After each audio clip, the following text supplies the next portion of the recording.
Shalom GB Sports Center. Sebelum pemberitaan firman Tuhan pada hari ini, mari kita tundukkan kepala, kita berdoa bersama. Tuhan, terima kasih, mengucap syukur buat hadirat-Mu. Terima kasih buat Roh Kudus yang akan menjelaskan isi hati Tuhan kepada setiap kami.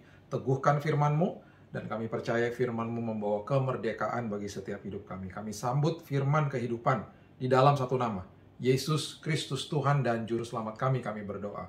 Kita sama-sama katakan, amin.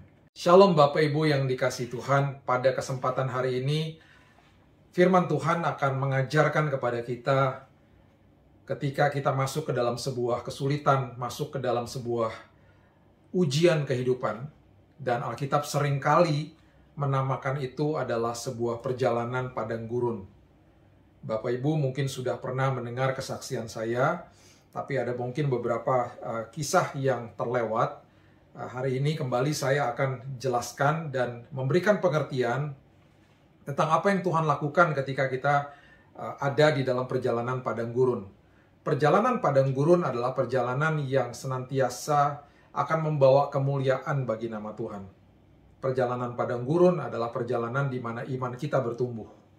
Perjalanan padang gurun adalah perjalanan yang di mana kita akan sampai ke seberang dengan selamat karena kita digandeng oleh Tuhan.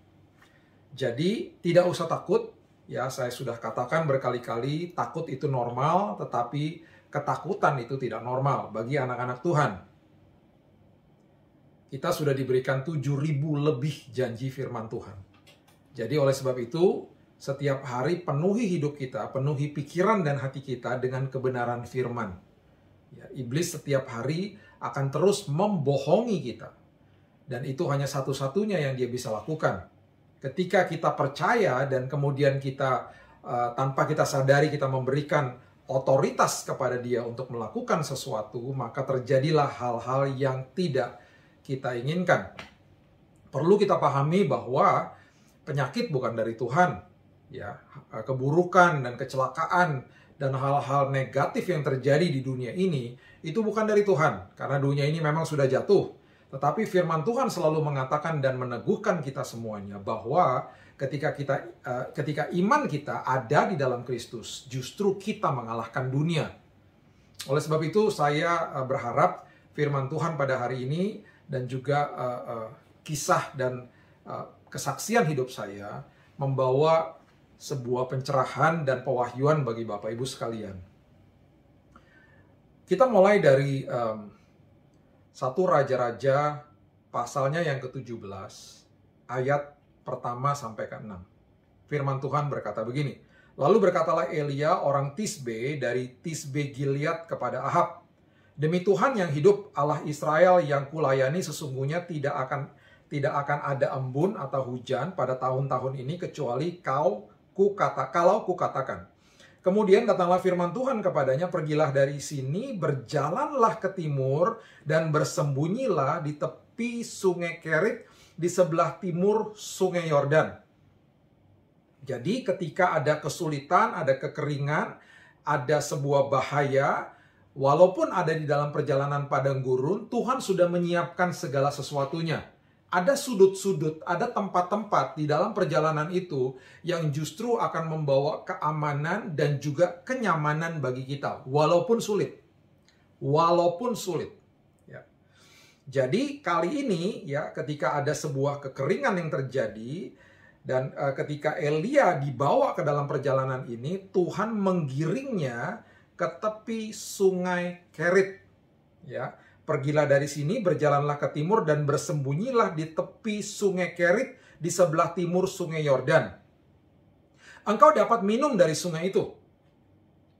Engkau dapat minum dari sungai itu adalah sebuah pernyataan firman yang mengatakan semua kebutuhan kita di dalam perjalanan padang gurun, ketika kita menghadapi kesulitan hidup atau perjalanan iman atau ujian kehidupan, kebutuhan kita sudah disiapkan oleh Tuhan. Tidak usah takut. Ya. Kemudian firman Tuhan katakan, dan burung-burung gagak telah kuperintahkan untuk memberi makan engkau di sana. Luar biasa. Ya, ini menggambarkan seekor burung atau menggambarkan sebuah kenyataan yang Tuhan bisa berikan kepada kita dari sesuatu yang tidak mungkin tidak kita harapkan. mungkin dari orang yang tidak pernah kita tahu, mungkin dari sebuah sumber yang kita tidak pernah tahu, karena memang sumber aslinya adalah dari Tuhan yang adalah sumber atas segala sumber. Ya, sungai disiapkan untuk memberikan air, dan Tuhan perintahkan burung gagak untuk memberikan makan kepada kita. Di kisah ini kepada Elia.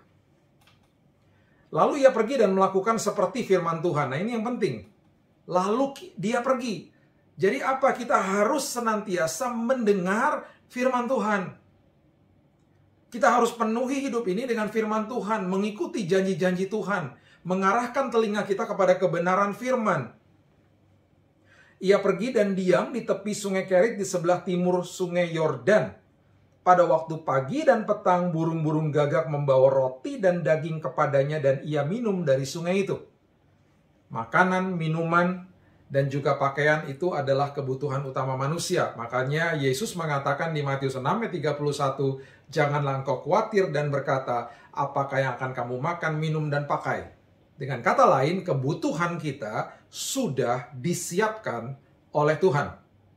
Mau seburuk apa perjalanan kita, mau sengeri apa perjalanan kita, mau sesulit apa perjalanan kita, ingat, Tuhan ada di situ. Dia berjalan dengan kita, dan dia sudah menyiapkan kebutuhan-kebutuhan kita.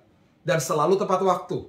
Jadi jangan minta kepada manusia, jangan arahkan harapan kepada manusia, harapan semuanya hanya kepada Allah Elohim, pencipta langit dan bumi.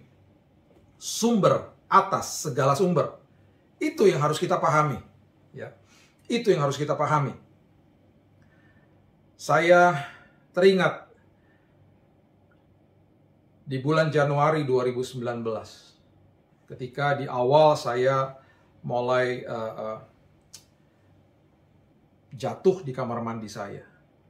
Di bulan sebelumnya, bulan Desember 2018. Dan saya mengalami sebuah penyakit yang mengejutkan bagi saya. Saya adalah praktisi hidup sehat, Bapak Ibu, dan saya tidak pernah dirawat di rumah sakit. Tidak pernah. Selama mungkin 10 tahun ya, sebelum saya sakit di tahun 2018 akhir itu, flu yang saya alami saja itu bisa dihitung jari. Saya jarang sekali sakit.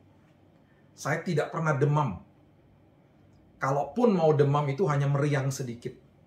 Tetapi pada hari itu tanggal 10 Desember 2018, saya merasa badan saya meriang, saya lemas, dan ketika istri saya mau memasang pohon Natal, saya sudah tidak kuat.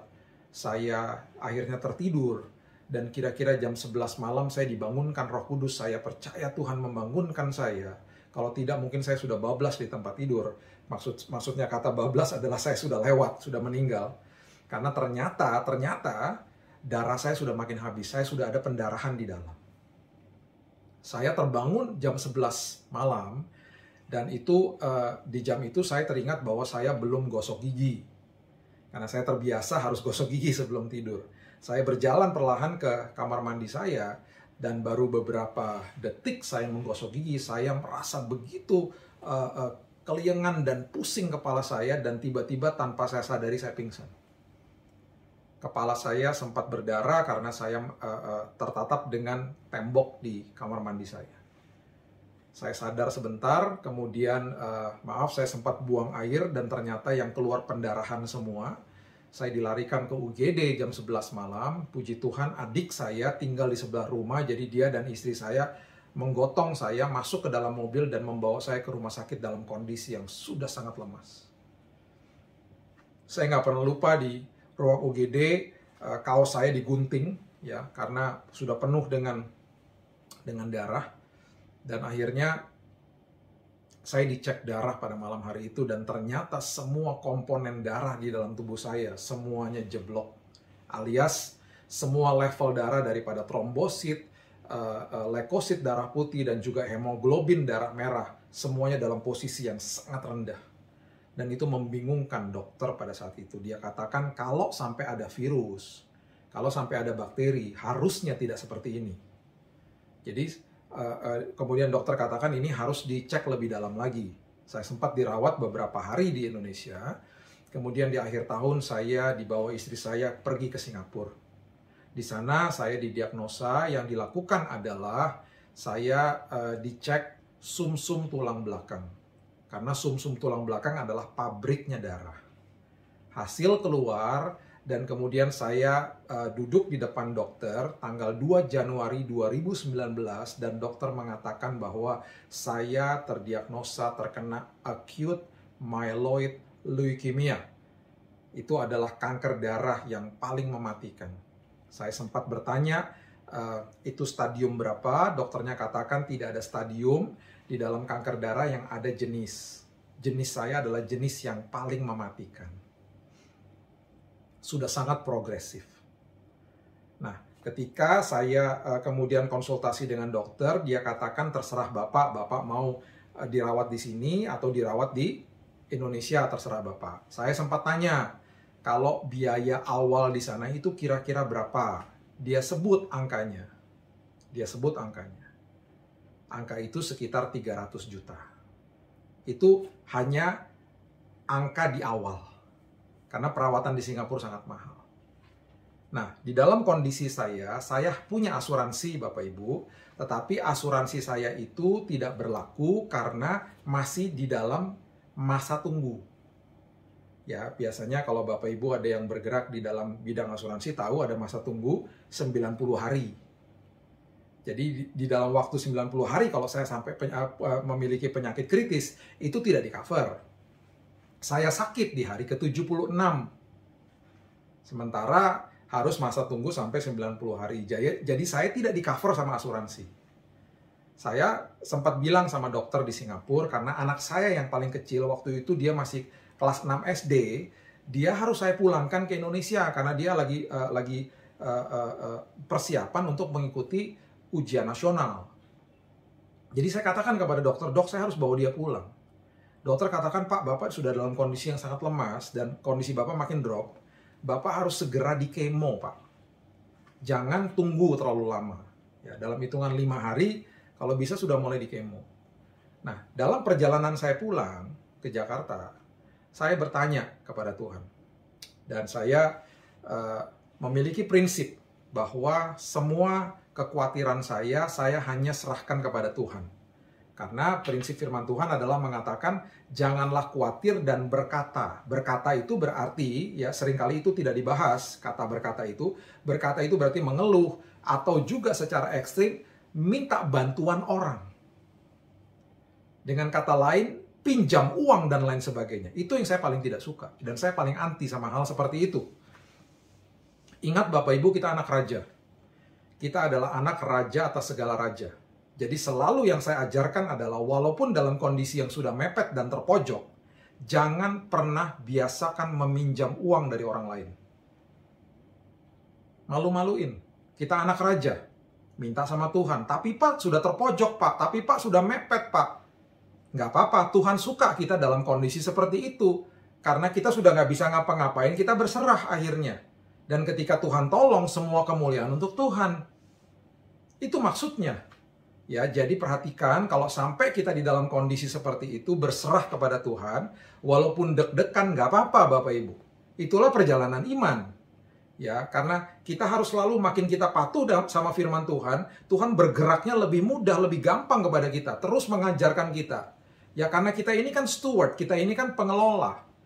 Makin kita naik kelas, Tuhan akan percayakan perkara-perkara besar. Itu maksudnya. Jadi Tuhan akan terus membiarkan kita mengikuti ujian-ujian kehidupan. Dari hal-hal kecil, perhatikan firman-firman ini dan kebenaran-kebenaran ini. Jadi yang saya lakukan adalah saya nggak pernah posting apa-apa. Saya tidak pernah kasih kode bahwa saya sakit. Apalagi minta-minta. Jadi saya hanya bilang, Tuhan, saya butuh 300 juta. Kalau itu tidak ada dalam beberapa hari ini, karena 5 hari lagi saya sudah harus dirawat, saya akan perawatan di Indonesia saja. Karena pastinya lebih murah. Bapak Ibu dalam perjalanan pulang, singkat cerita, 300 juta itu ada yang transfer ke rekening saya. Beberapa orang. Sekali lagi, saya tidak pernah minta, saya tidak pernah kasih tahu siapa-siapa. ya ada yang transfer. Jadi itu adalah sebuah tanda bahwa kita berangkat. Nah, yang Tuhan selalu berikan adalah seperti itu, pas-pasan, cukup, dan nikmat. Jadi saya berangkat, Tuhan nggak kasih seluruh biayanya, saya juga nggak tahu biayanya berapa. Tapi yang dokter katakan, di awal cuma perlu segitu. Jadi waktu saya dapatnya persis seperti itu, tidak lebih tidak kurang, kita berangkat. Saya bilang sama istri saya, ini perjalanan iman. Ngeri-ngeri sedap gitu loh. Sesampainya saya di sana, saya ketika kembali lagi ke Singapura, posisi kondisi tubuh saya ini sudah sangat lemah. Saya akhirnya pakai kursi roda, udah nggak kuat jalan. Karena darah saya udah makin habis. Darah merah itu adalah penghantar oksigen. Karena darah merah saya sudah makin habis juga, oksigen makin berkurang, saya megap-megap Bapak Ibu. Udah nggak bisa napas. Langsung dikasih oksigen sampai di rumah sakit. Ketika dimasukin kamar, ya dengan kursi roda, dan kami memilih kamar yang paling murah, yang 4 tempat tidur. Ada saya dan 3 pasien lain.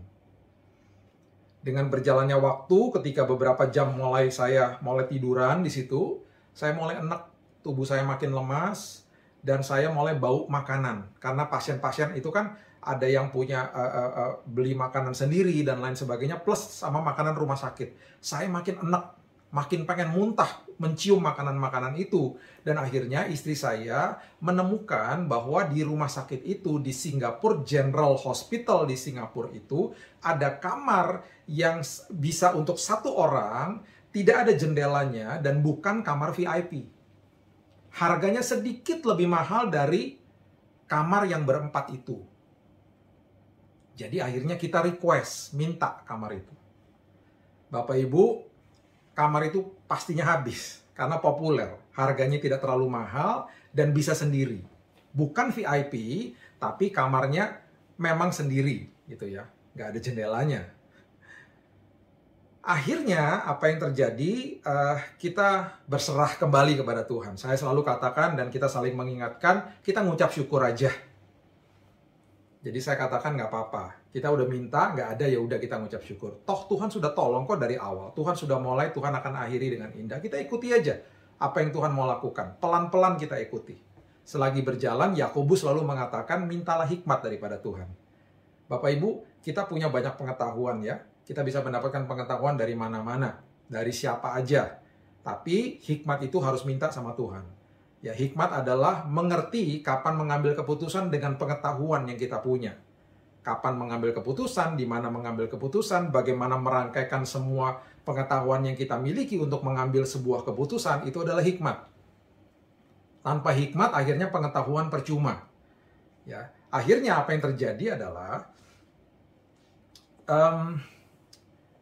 kira-kira beberapa jam setelah itu, rupanya dokter dengan pihak rumah sakit berembuk tentang kondisi saya. Karena saya bilang saya sudah betul-betul pengen muntah terus di situ, sudah tidak tahan. Tiba-tiba suster masuk ke kamar saya dan kemudian dia katakan, "Bapak sudah disetujui bisa masuk ke kamar yang nomor 3 di ujung lantai 8 itu, yaitu kamar suite room." Kamar suite room itu berarti kamarnya lebih tinggi levelnya daripada VIP room. Nah, saya katakan, saya nggak mau masuk kamar itu karena kamar itu mahal. Dan saya nggak pernah request kamar semahal itu. VIP aja saya nggak mau, apalagi suite room. Nah, susternya katakan kepada saya, "Pak, rumah sakit sudah menyetujui Bapak boleh masuk suite room, tapi bayarnya kamar yang 1 tempat tidur tadi itu loh. Yang murah itu loh. Bayarnya segitu aja, nggak apa-apa, tapi dapatnya ruangan itu." Perkenanan Tuhan sudah dimulai. Itu yang saya katakan, sama seperti Elia, dibawa ke tepi sungai Kerit, disiapkan air dari sungai Kerit, dan disiapkan atau diperintahkan burung gagak untuk memberikan makanan, yaitu roti dan daging. Saya percaya hari itu Tuhan memerintahkan rumah sakit itu untuk memberikan perkenanan Tuhan kepada saya. Istri saya masih di bawah, lagi beli makanan. Saya berpikir daripada tunggu dia lama-lama, saya ngepak barang saya sendiri dan saya mulai jalan ke kamar nomor 3. Suster saya itu sampai lari menghampiri saya karena saya udah nggak kuat. Dia mau kasih saya kursi roda. Saya katakan, minggir suster, kamar nomor 3 mana? Karena di dalam pikiran saya mau buru-buru pindah sebelum rumah sakitnya atau siapapun yang bertugas punya otorisasi berubah pikiran. Nanti ntar nggak jadi lagi kamarnya. Itu dalam pikiran saya. Karena saya terlalu excited. Saya langsung merasa, wow, Tuhan sudah menyiapkan semuanya yang indah. Saya masuk kamar itu dan saya nggak pernah lupa ketika saya buka pintu kamar mandinya. Bagus kamar mandinya. Sampai-sampai saya sempat berpikir, tidur di kamar mandi pun nggak apa-apa. Ada ruang tamunya dan ruangannya luar biasa. Tuhan menyiapkan itu karena Tuhan tahu nantinya Tuhan akan mengirimkan orang-orang yang membesuk saya. Dan kamarnya sangat layak. Sangat layak dan sangat bagus. Dan di kamar itu saya berjumpa dengan Tuhan. Saya sudah pelayanan belasan tahun, puluhan tahun bahkan. Dan di saat-saat itu justru saya bertemu dengan Tuhan di kamar itu.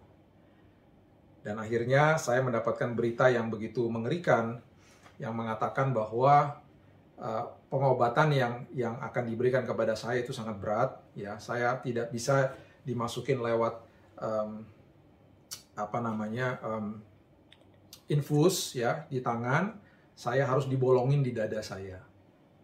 Namanya line. Dan itu harus masuk ruang operasi. Dimasukin 2 selang besar di dada saya dan ya, ada sebuah jahitan kecil di bawahnya, jadi ada 3 lubang di dada saya. Untuk supaya bisa dimasukin cairan kemonya. Cairan kemonya begitu berat Bapak Ibu, sampai-sampai dokternya katakan kalau itu setetes saja jatuh ke tangannya suster ketika lagi beberes, tangannya suster kebakar. Kebakar Bapak Ibu.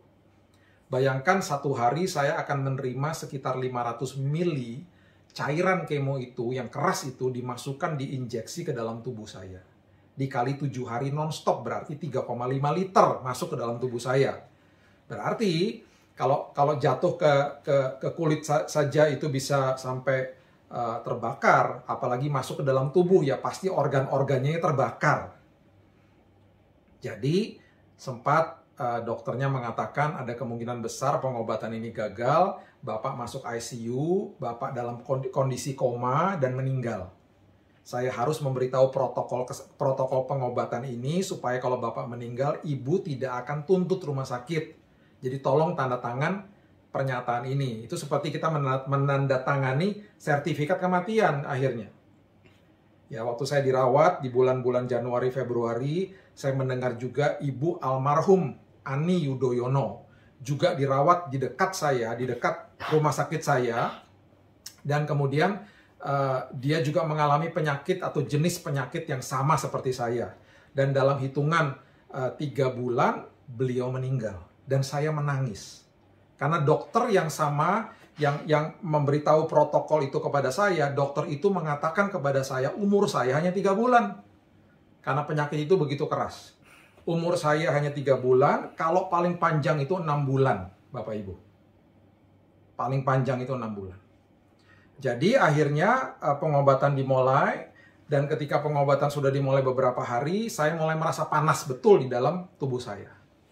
Dan akhirnya setelah selesai 1 minggu pengobatan itu, mulai perlahan-lahan organ-organ di dalam tubuh saya mulai terinfeksi. Dan kemudian ketika di pagi hari, ketika saya masuk ke dalam kamar mandi dan bersin pagi-pagi, saya menemukan darah di tangan saya. Dan rupanya paru-paru saya sudah kena. Dan sudah mulai ada flek-flek. Dan ketika saya berdahak pun, itu seperti mengeluarkan api gitu ya. Karena panasnya luar biasa. Dan betul, apa kata dokter, kondisi saya sudah makin drop. Sampai-sampai kadar leukosit atau darah putih saya sempat menginjak angka di 0,07. 0,07. Dan itu akhirnya membuat saya rentan dengan segala macam virus, bakteri, dan racun. Dan akhirnya itu menguasai tubuh saya.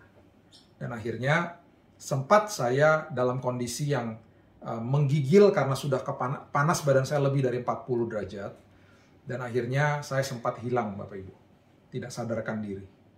Dalam kondisi yang kejang-kejang, saya pingsan. Dalam kondisi seperti itu, Dokter kemudian mulai menyiapkan segala sesuatunya untuk membawa saya ke ICU. Tidak pernah jadi Bapak Ibu, karena dalam hitungan 6 menit saya dibangunkan oleh Tuhan. Dan saya mulai haus dan mulai minta makan dan mulai panas tubuh saya mulai turun. Mulai turun. Dan itu sesuatu pengalaman yang mengerikan. Pengalaman yang sangat mengerikan. Dan itu yang akhirnya Roh Kudus terus berbicara kepada saya. Ya, ayat yang saya sangat suka dalam perjalanan hidup saya adalah Amsal 4 ayat 20-23 mengatakan, "Hai anakku, perhatikanlah perkataanku, arahkan telingamu kepada ucapanku, janganlah semuanya itu menjauh dari matamu, simpan itu di lubuk hatimu." Jadi kalau Bapak Ibu lagi mengalami kesulitan apapun hari-hari ini, ya, nggak usah takut, jangan takut. Arahkan telingamu kepada ucapanku, simpan di dalam lubuk hatimu. Kalau kita sudah dengar berita buruk, kita dengar sebuah diagnosa, kita mendengar sebuah hal-hal yang negatif yang terjadi sama hidup kita, arahkan telinga kita kepada firman Tuhan. Karena yang kita lihat itu kenyataan hidup, tapi kenyataan hidup itu harus tunduk sama kebenaran firman ini. Itu yang harus menjadi iman kita. Simpan di dalam lubuk hatimu apa yang terjadi, karena itulah yang menjadi kehidupan bagi mereka yang mendapatkannya dan kesembuhan bagi seluruh tubuh mereka. Jagalah hatimu dengan segala kewaspadaan, karena dari situlah terpancar kehidupan. Jaga hatimu supaya terpancar kehidupan dan kesembuhan. Jaga hati dengan ucapan syukur. Dari doa sampai terjadi atau kita melihat jawaban doa, itu masa yang sangat sulit. Di mana banyak orang yang menyerah, banyak orang yang imannya gugur di saat-saat itu. Oleh sebab itu saya selalu katakan, dari doa sampai terlihat jawaban doa, sampai merasakan jawaban doa, penuhi masa itu dengan ucapan syukur. Senantiasa mengucap syukur, karena ucapan syukur adalah bukti dari iman. Ucapan syukur adalah dasar daripada penyembahan. Itu yang dahsyat, itu yang luar biasa.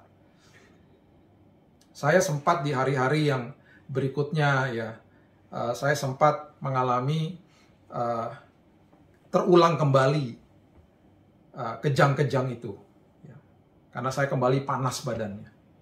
Dan kemudian saya di kali itu dengan istri saya tidak pernah lupa, saya mempraktekkan sebuah kebenaran firman. Saya tahu nih, waduh, nih udah mulai panas lagi kejang-kejang, dan saya sudah ingat, waduh, yang beberapa hari yang lalu itu saya sampai pingsan gitu ya. Karena nggak tahan sudah kejang-kejang. Saya teringat firman ini. Coba kita lihat di Matius pasal yang keempat, ayat 1-4. Ketika Yesus ada di padang gurun. Ketika Yesus pun juga dicobai. Ketika Yesus juga sedang diuji. Jadi kalau kita dibawa ke padang gurun, nggak usah takut Bapak Ibu. Dan itu harus menjadi kebanggaan. Kenapa? Karena tokoh-tokoh elit di Alkitab itu dibawa sama Tuhan ke padang gurun. Dan akhirnya mereka diubahkan karakter mereka, kemuliaan Tuhan dinyatakan atas hidup mereka. Jadi kalau sampai kita dibawa ke padang gurun, ke dalam perjalanan iman kita, mengucap syukurlah, kita masuk ke dalam kelompok elit. Di dalam tokoh-tokoh firman Tuhan, termasuk saudara dan saya. Ya. Maka Yesus dibawa oleh roh ke padang gurun untuk dicobai iblis. Ya, Matius 4 ayat 1. Dan setelah berpuasa 40 hari dan 40 malam, laparlah Yesus. Lalu datanglah si pencoba itu dan berkata-kata kepadanya, "Jika engkau anak Allah, perintahkan supaya batu-batu ini menjadi roti." Tetapi Yesus menjawab, ya, ini jawaban Yesus yang pertama dari 3 jawaban. Dan semua 3 jawaban ini nanti Bapak Ibu baca seterusnya, ya, dari kisah Yesus dicobai oleh iblis ini. Semua dimulai dengan kata ini, ada tertulis. Ada tertulis. Kemudian dia kutip firman Tuhan, manusia hidup bukan dari roti saja, tetapi dari setiap firman yang keluar dari mulut Allah. Yesus mengatakan ada tertulis, dan itu dikatakan sampai 3 kali. Dan ketika saya mulai merasakan panas itu naik ke atas tubuh saya pegang tangan istri saya karena dia sempat mengatakan, "Yuk panggil suster, yuk panggil dokter." Saya bilang, "Jangan. Mari kita praktekkan firman di kamar ini." Saya kemudian mulai berteriak. Saya bilang, "Tuhan, ada tertulis bahwa bilurmu sudah menyembuhkan aku, bahwa aku sudah sembuh dalam nama Yesus. Engkau mati bagiku, kuasa kebangkitanmu sudah diberikan. Dan engkau sudah katakan berkali-kali, terjadilah sesuai dengan imanmu. Ada tertulis Tuhan."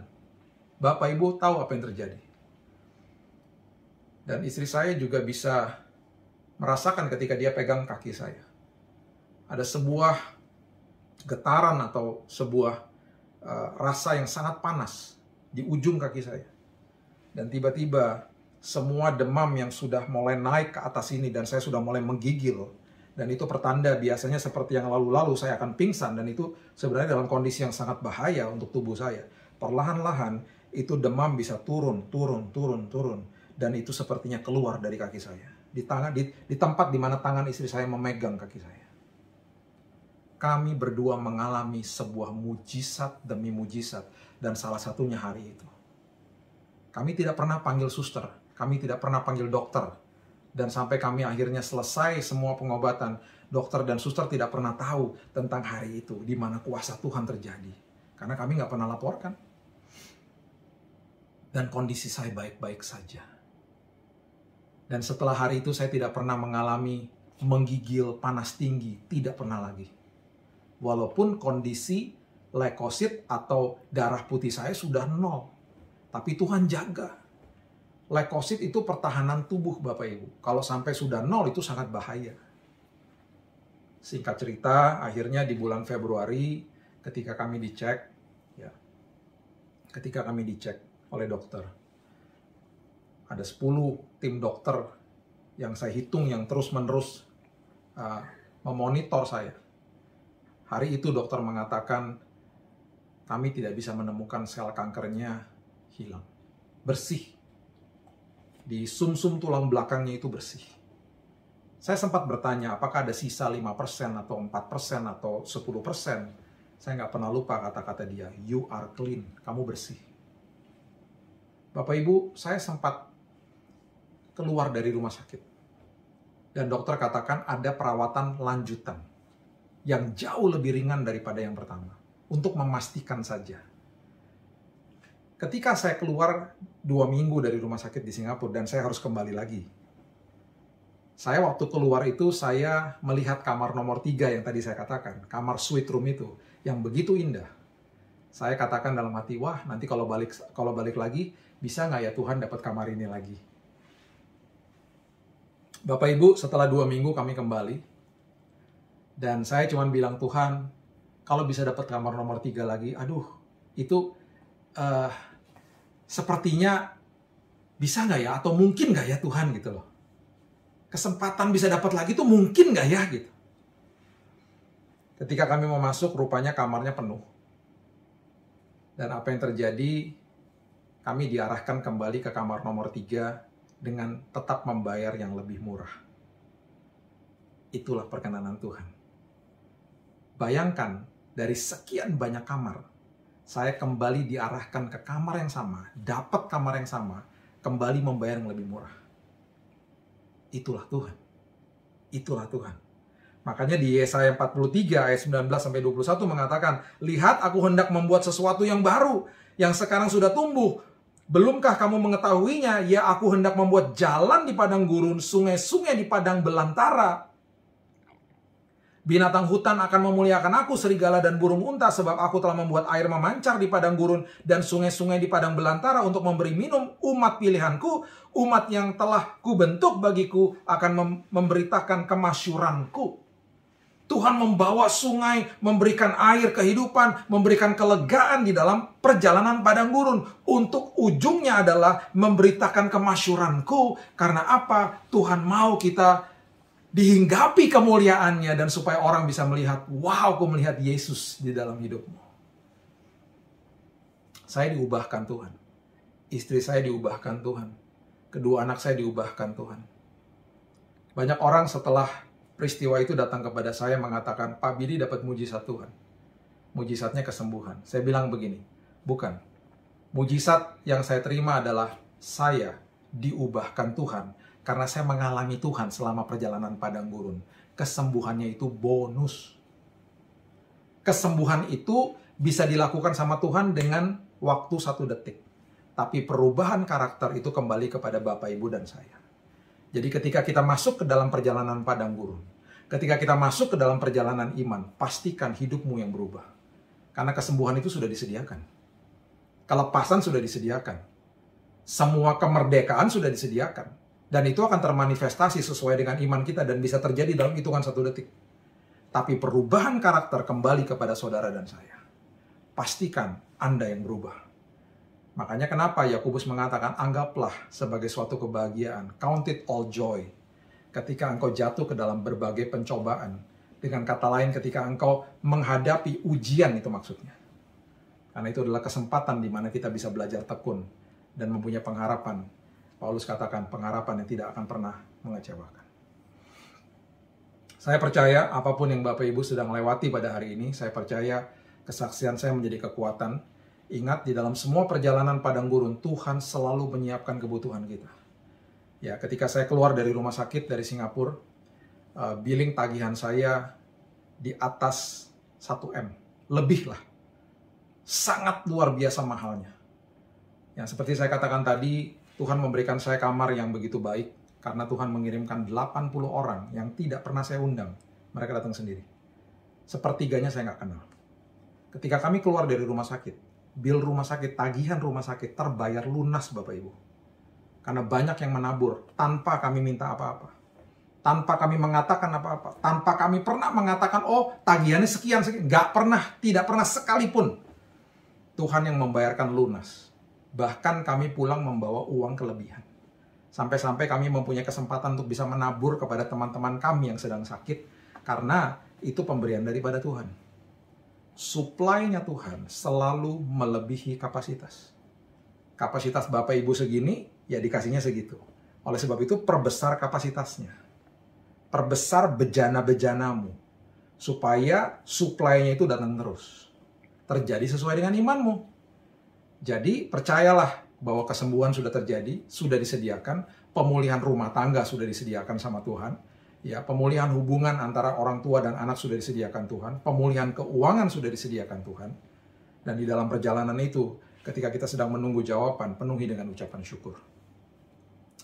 Saya mengalami hal-hal yang luar biasa. Masih banyak lagi cerita-cerita yang detail-detail gitu ya. Banyak sekali. Mungkin nanti satu waktu saya bisa ungkapkan satu-satu. Tapi pada intinya, pada hari ini adalah, terimalah kebenaran firman Tuhan ini. Anggaplah sebagai suatu kebahagiaan ketika engkau dibawa ke dalam padang gurun. Karena itu adalah kesempatan bagi kita untuk menjadi tekun, untuk berubah karakter kita makin dewasa. Dan pada akhirnya kemuliaan Tuhan dinyatakan lewat kehidupan saudara dan saya. Dan terjadilah sesuai dengan iman kita. Mari kita berdoa. Tuhan, terima kasih, mengucap syukur buat hari yang indah, hari yang luar biasa ini. Meteraikan firman Tuhan atas setiap kehidupan kami.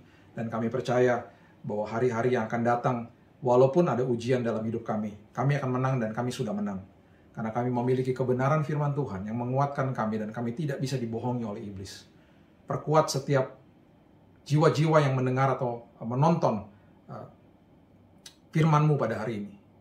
Dan aku percaya Tuhan, siapapun yang sedang sakit dalam kondisi yang lemah, kuasa kebangkitan Kristus sudah Engkau terima. Dan terimalah kesembuhan dalam nama Yesus. Engkau yang sedang bergumul dengan penyakit kronis, cancer, COVID-19, apapun itu, terimalah kesembuhan Tuhan dalam nama Yesus. Dalam nama Yesus. Tuhan yang sama yang menyembuhkan aku adalah Tuhan yang sama yang menyembuhkan Bapak Ibu sekalian. Terimalah kesembuhan ini di dalam nama Yesus. Percayalah, arahkan telingamu kepada ucapannya, simpan di dalam lubuk hatimu, karena itu adalah sumber daripada kehidupan dan kesembuhan. Terima kesembuhan saat ini juga.